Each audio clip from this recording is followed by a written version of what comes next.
Då så mina vänner, ska vi sparka igång avdelning 2. Igår höll jag på 1 timme och 40 minuter med den här, så jag ska försöka vara lite snabbare idag. Men det är sådär. Jag pratar väldigt fort, man får jättegärna lov att bryta av mig. Så kommer jag ner i lite lugnare tempo kanske. Om man tycker det går för fort, man inte hinner med och så.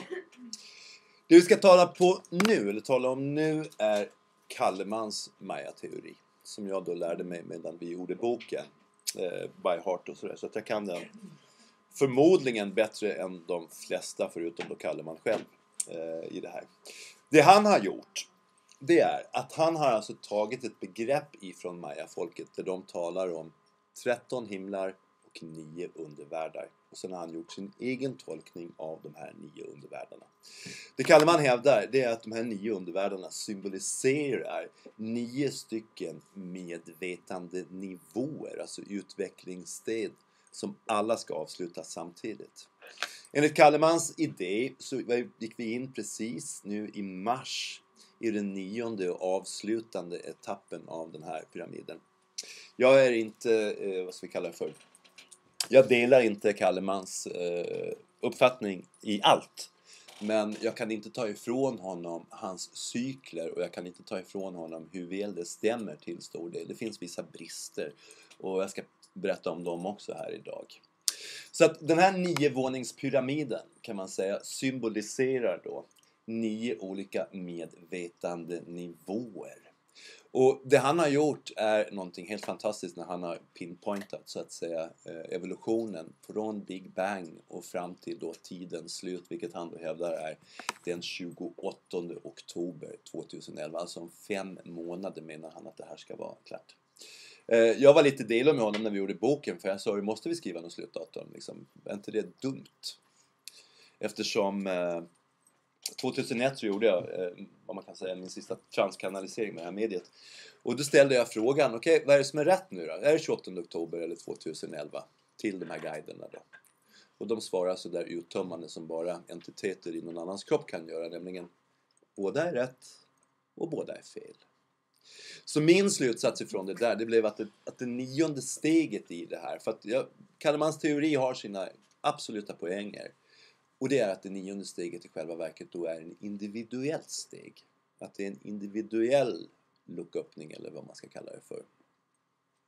Vi människor har sett likadana ut rent fysiskt med samma hjärnvolym ungefär i 30 000 år vad vi vet. Utan den utveckling vi har haft har ägt rum på medvetandeplanet eller i vår idévärld helt enkelt i det här. Det Kalleman gjorde, det var att han tog de här 13 skapelsegudarna som vi pratade om, som då beskriver en procession från frö till frukt i 7 pulser, 6 vilotillstånd, på samma sätt som Gud skapade världen i Gamla testamentet i Moseböckerna i det här. Och sen applicerade han de här 13 skapelsegudarna på en sån här våning i 7 dagar och 6 nätter.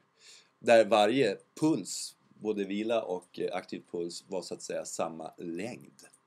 Och det roliga blir det när man konstaterar att Maya-folket hade en matematisk form. Ni kommer ihåg den här talserien som heter Torn. Den här kalendern som betyder sten som var baserad på 360 dagar. Och alla längre cykler så hade vi Kattorn och Baktorn. Den största cykeln som Maya-folket hade ett namn på heter Hablatorn. Och en Hablatorn motsvaras av 1,26 miljarder. När behövde ni ett räknetal som skulle beskriva någonting som var 1,26 miljarder sist? Det är fantastiskt fascinerande när man nu vet att Maya var den första befolkningsgrupp som var före sumererna med att använda talet 0. De räknade ut jordens omloppstid runt solen 3 decimaler bättre än vad vi har gjort. Men ändå hade det en underordnad betydelse, så man valde den här solkenrytmen baserad på talen 13 och 20 före de andra. Det var det som var det viktiga i det här. Det Kalleman gjorde, det var att han tog de 13 skapelsegudarna, multiplicerade dem med en Hablatorn, alltså 13 gånger 1,26 miljarder. Och då hamnar man på 16 miljarder 380 miljoner. Kort sagt, han tolkade det som att universums ålder var 16,4 miljarder år. När jag började göra mina föreläsningar 2003 så var den vetenskapliga hållningen att universum var 13,7 miljarder gammalt. Idag har jag sett siffror som pekar på att universums ålder är 15,8 miljarder år. Så Kalleman har döpt den här undervärlden, den här medvetandenivån till cellernas undervärld. För det är liksom produkten, det är slutprodukten av den här undervärlden. Och det blir helt fantastiskt när man applicerar den här rytmen på evolutionen. I Kallemans idé så skedde alltså Big Bang, inte för 13,7 miljarder år sedan utan för 16,4 miljarder år sedan. Och sen har vi då haft positionen upp för pyramiden där varje trappsteg har gjort 1,26 miljarder år genom alla de här stegen. Och de väsentligaste stegen är det första frösättninget, toppen, bladkronan och slutet frukten. Och när vi tittar då på den här cykeln, cellernas undervärld, över 16 miljarder år. Om nu Big Bang ägde rum för 16 miljarder år sedan så hamnar det då på första steget i pyramiden vid frösättningen. På toppen av pyramiden för ungefär 4,5 miljarder år sedan så uppkom den här planeten och vår sol. Och i det 13:e steget för ungefär 1,20 miljarder år sedan så befolkades den här planeten för första gången av högre organismer, av högre celler kan man säga. Och det var alltså första gången för ungefär 1,20 miljarder år sedan som medvetandet kunde behäfta materien. Och det måste jag klargöra en sak, och det är att i mitt perspektiv, från min värld, så är vi alla kanaliserande varelser där tankarna och idéerna ligger utanför den fysiska kroppen. Det här är liksom bara radiomottagaren och datorn. Det är min världsbild. Och det är från den jag så att säga pratar, jag kan inte prata om det på något annat sätt. Så att för 1,20 miljarder år sedan fanns det alltså första tillfället då medvetandet från det perspektiv där vi känner det kunde behäfta materien på den här planeten. Nästa våning i den här pyramiden är också baserad på de här 13 skapelsegudarna. 7 dagar, 6 nätter. Men de utgör 1/20 av den föregående cykel i tid, men det leder till 20 gånger så mycket utveckling. 20 gånger så mycket på en 20-del av tiden. Och när vi då tittar på vad som har skett i det här, om vi då repeterar den här våningen en gång till. Den här kallar man för däggdjurens undervärld och omspänner då 820 miljoner år, det vill säga 1/20 av 16,4. Då har vi i den här cellernas undervärld, där hade vi Big Bang, vi hade solsystemet och planeten, vi hade de första högre cellerna. Så går vi in i nästa pyramid. För hela den här pyramiden som representerar däggdjurens undervärld, den ryms väldigt bekvämt i det 13:e steget där nere. Som sagt 820 miljoner mot 1,26 miljarder. Är ni med? Så man kan säga 1/4 in i den 7:e dagen i den första våningen, då börjar nästa undervärld. Den här undervärlden pågår fortfarande och slutar vid samma tidpunkt. Det vill säga att all evolution stannar vid samma tidpunkt. Okay. I det första steget i däggdjurens undervärld så samlas de här högre cellerna i kluster. Det blir större och större organismer, det kommer blötdjur, det kommer trilobiter. Här kommer Gotland till, här får vi permtiasmassdöden. Och på toppen av pyramiden för 440 miljoner år sedan, då uppkommer fiskarna på den här planeten. Och det vi människor har gemensamt, eller däggdjur för den delen har gemensamt med fiskar, det är att vi har ett skydd runt hjärnan, ett kranium, vi har en ryggrad och vi har ett nervsystem. Och minst i skolplanscherna så har vi ju fisken som kommer närmare land och får ben och kryper upp på land och blir en apa och reser sig upp så småningom och utvecklas då till en människa. Så det är ett steg i vår evolution i det här.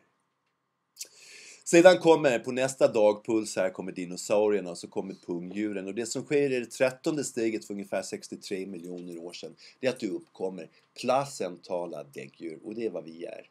Placental betyder moderkaka. Så vi är alltså en form av varelser var kvinnorna bär avkomman inom sig och föder den med hjälp av moderkakan, föder levande ungar och sen så tar vi dem till bröstet. Vi är, som det heter i Norge, pattedjur. Nästa våning i den här pyramiden är en 20-del av den föregående tid och leder till 20 gånger så mycket utveckling. Man har kallat det för familjen som undervärlden omspänner 41 miljoner år ungefär. Varje trappsteg är nu då 3 miljoner år i runda slängar. Och det som sker i det 13:e steget för ungefär 3 miljoner år sedan, det är att i Afrika uppkommer en, vad ska vi kalla för, vår förfader Australopithecus som använder enkla redskap. Det vi kallar för Elsa och Lucy. Nästa våning, en 20-del av den föregående tid, 20 gånger så mycket utveckling och omspänner 2 miljoner år. Det är 13 cykler av 158 000 år. Och för ungefär 150 000 år sedan i det 13:e steget, då var det neandertalarna som var den dominerande, vad ska vi kalla för, rasen på den här planeten. Femte våningen i den här kallar man för regionens undervärld. Den omspänner 102 000 år. Och här har vi 13 stycken cykler av 7900 år. Det innebär att den 13:e cykeln här nere ägde alltså rum för ungefär 8000 år sedan. Frukten av den här cykeln. Och vad den västerländska civilisationen har haft sin vagga har man liksom fram till nyligen faktiskt varit ganska enad om att det skedde mellan Eufrat och Tigris i det man kallar för den fertila halvmånen i det som idag är Irak. Det är där som människan övergick ifrån att vara nomadiserande stammar, ha tamboskap och odla marken för 8000 år sedan. När vi gjorde det här så hade jag lite bryderier över det här. För jag sa, men Kalle, Atlantis. För många av de kanaliseringar jag fick där 97-98 handlade om Atlantis och handlade om civilisation som har gått under. Jag hade fler civilisationer i mina kanaliseringar. Edena och Ladena. Som jag inte riktigt vet vad det är för någonting. För jag har inte knäckt den koden ännu. Och Kalleman sa, nej, det är så här. Det finns inte en sten, det finns inte ett bevis för att Atlantis har funnits. Men det som har skett nu, uppe på den här våningen, mitten på den här våningen 2005 snarare. Då hittade man i Bosnien, jag vet inte om ni känner till dem, de bosniska pyramiderna. Helt fascinerande, Mr. Samir och Manskovic hittade de här. Och de låg där som gräsbevuxna kullar. Precis som vad pyramiderna i Mesoamerika har gjort. Och nu har de hållit på med utgrävningar där i 4-5 år. De har kol 14 daterat ett lager till 22 000 år före Kristus. Eller 22 000 år tillbaka. Och det andra laget till 33 000 år. Det här är alltså på något sätt ett bevis för att det faktiskt har funnits högkulturer före förra inlandsisen. Och parallellt med det här så har man då hittat den här platsen i Turkiet som jag har glömt bort vad den heter. Som har varit som ett Stonehenge begravt med T-symboler. Alltså uthuggna ten. De ser ut som ten. Den här T-symbolen hos Maya-folket i den här solkenräkningen är symbolen för vinden. Och här nere i Turkiet har man alltså begravt de här för någonstans en 10-12 000 år sedan. Och nu har man grävt fram dem igen. Så de är helt intakta, helt fascinerande. Sen har man hittat städer under vattnet med pyramider utanför Japan, utanför Kuba och utanför Indien. Så helt plötsligt så börjar det bli överväldigande med bevis för att det faktiskt har funnits civilisationer före istiden. Och där spricker Kallemans teori lite grann. Är ni med? Men det är ju bara nu också så att han har fokuserat på en pryl för 8000 år sedan. Det kanske, det finns mycket att fokusera på. Nästa våning är den här, den sjätte undervärlden. Den sammanfaller alltså med längden på den långa räkningen. 5125 år enligt Kallemans system. Nu är varje steg i pyramiden 400 år. Och det som sker i ingången av det här, i frösättningen för 5125 år sedan ungefär, det är en massa saker på den här planeten. Alltså ungefär 3200 år före Kristus så uppkommer det oberoende av varandra en massa tunga civilisationer på den här planeten.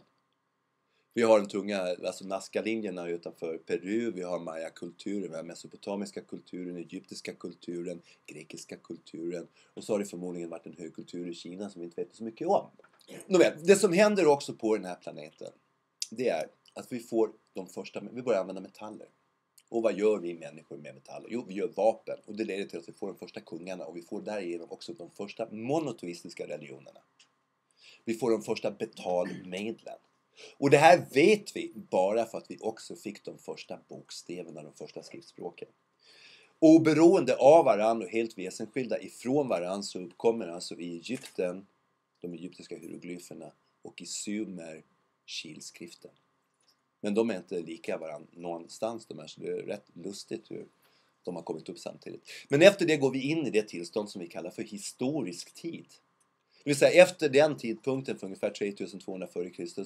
så börjar det alltså finnas dokument och lämningar i skrift. Alltså dokumentationer på vilka kungar och vilka gudar och vilka handelsvägar man har haft etc. Det har inte funnits några innan dess. Det 13:e steget gick vi in i början på 1600-talet, vilket symboliseras av den moderna vetenskapen, den vetenskapliga revolutionen. Helt plötsligt så ändras vårt mindset ifrån att jorden skulle varit centrum i universum och allting har snurrat runt omkring här. Så har vi då Copernicus och Galilei och Kepler och vad de nu heter som tillsammans har fått fram till att nej, det är solen som är centrum i vårt solsystem. Är ni med? Det är alltså en ganska avancerad förändring av medvetandet om man säger så. Man börjar också titta på det här med grundämnen och dela upp vad ska vi kalla för, världen efter tes, antites och syntes. Och på den vägen har det sen varit, alltså det är det sättet som vi fortfarande bedriver vetenskap på, den hegelska principen. Jag kallar den här undervärlden för Mellersta Österns undervärld, och det har att göra med att de landvinningar och de idéer som vi sedan har använt, bland annat då världsreligionerna, har uppstått i Mellersta Östern. Man kallar den för nationella undervärlden och menar att den befrämjade det nationella medvetandet. Nästa våning på den här pyramiden kallar Kalleman för planetära undervärlden. Jag har döpt den till USAs undervärld. För det är definitivt USA som har varit dominerande under den här cykeln som började 1755. Vilket sammanfaller väldigt väl med Amerikas frihetsrörelse. Som vi snart ska titta på. För vi ska titta väldigt noga på Amerika här ikväll. Den här cykeln är 256 år. Den 13:e steget gick vi in i 1991. Vilket symboliserades att kalla kriget tog slut. Ryssarna slängde in handduken. Och Amerika blev den enda supernationen på den här planeten. Och det ska vi slå hål på alldeles strax. 1999 hade vi nästa växling i det här. Man kallar det för den galaktiska undervärlden. Jag döpte om det till Asiens undervärld. För tvivelsutan så har världen, så att säga, tillväxten och framtiden efter 1999 mer och mer dragit österut. Vår västerländska dominans som industrinationer och så vidare, vilket initierades när vi gick in i den här och industriella revolutionen började med spinning Jenny och maskinen på den första dagen och så vidare, den är över. Det är så att asiaterna är bättre på att göra saker än vad vi är just nu. Vi ligger långt efter. De högsta husen byggs inte längre i väst, de byggs i öst. Är ni med? Det finns många sådana här symboler som liksom befrämjar det här, kan man säga. Och sen har vi då enligt Kalleman nu i mars så gick vi in i den här 9:e undervärlden. Kalleman kallar den för universella undervärlden. Men jag kallar den för Nordens undervärld. För jag tror på det här som han skrev som undertitel till sin första bok. Sverige och svenskarnas roll vid Gaias födelse 2012 är väsentlig. Jag är helt övertygad om det. När vi gjorde boken så var Kalles idé att den här översta undervärlden skulle bestå av ett varv av solken. Den här 260 dagars kalendern. Sen justerade han det här när han gjorde sin senaste bok som heter till 234 dagar istället. Och det är bara för att få den här effekten att 20 gånger så mycket på 20-del av tiden. För det här avvek alltså ifrån den. Och i det så använder då Kalle någonting han kallar för Oklahkin-pulsen. Men Oklahkin-pulsen har aldrig funnits hos Maja. Jag har i alla fall inte hittat den någonstans och jag har letat efter den. Utan det är alltså en egen uppfinning av Kalleman för att bekräfta hans system. Så är det. Kalleman har gjort en massa forskning och ni som går på fördjupningen imorgon så kommer jag att visa mer av det här. För att bättre visa på det här med pulserna. Och här har vi då undervärld 6 som då går tillbaka till 3114 eller 3115 står det där. För det är nämligen så att om Kallemans kalender ska sluta 2011 istället för 2012 så måste den börja ett år tidigare. Är ni med? Eftersom den ska omspänna då de här 5125 åren. Jag kallar det här för Mellersta Österns undervärld. Det är därifrån vi har fått idéerna. Och vi ska titta nu på kommunikationens framväxt genom de 3 sista undervärldarna. Vi konstaterade redan för en liten stund sedan att skriftspråket uppstod för ungefär 5200 år sedan på den här planeten. Hieroglyferna i Egypten för 3100 f.Kr. och logogrammen i Sumer ungefär 100 år tidigare. Och de här 2 systemen är alltså helt väsensskilda ifrån varandra.